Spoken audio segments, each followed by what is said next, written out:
மாமன்னன் ராஜராஜ சோழன் 985ஆம் ஆண்டு சிங்காசனத்தில் அமர்ந்தார்.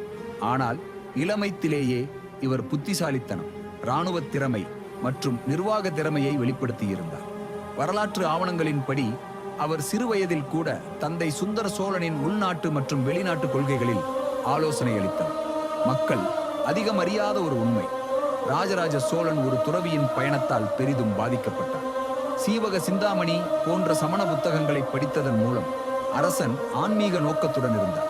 இவர் தமது வாழ்க்கையின் ஒரு கட்டத்தில் சைவத்திற்கும் சமணத்திற்கும் இடையே உள்ள கருத்து மாறுபாட்டை கையாண்டவர்.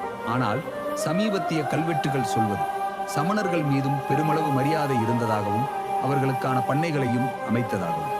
இவர் கட்டிய பெரும்பதிவான பிரகதீஸ்வரர் கோவிலில் கூட 1000த்திற்கும் மேற்பட்ட நடனக் கலைஞர்கள், இசைஞர்கள் பணியமர்த்தப்பட்டிருப்பதை கல்வெட்டுகள் கூறுகின்றன.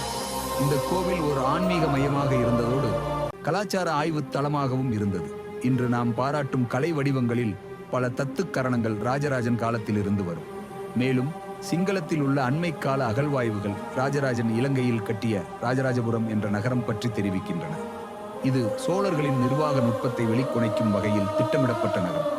இந்த நகரம் சிங்கள கலாச்சாரத்திலும் தாக்கத்தை ஏற்படுத்தியது. இவர் மரணத்திற்கு பின் அவரது பெயர் சில இடங்களில் மறைக்கப்பட்டது. அது அரசியல் காரணங்களாலோ அல்லது சைவ வைணவ மோதல்களாலோ இருக்கலாம். ஆனால் சமீபத்திய கண்டுபிடிப்புகள், குறிப்பாக தென்னிந்திய கிராமங்களில் உள்ள மறக்கப்பட்ட கல்வெட்டுகள், அவரது பாரம்பரியத்தை மீண்டும் வெளிக்கொண்டு வருகின்றன.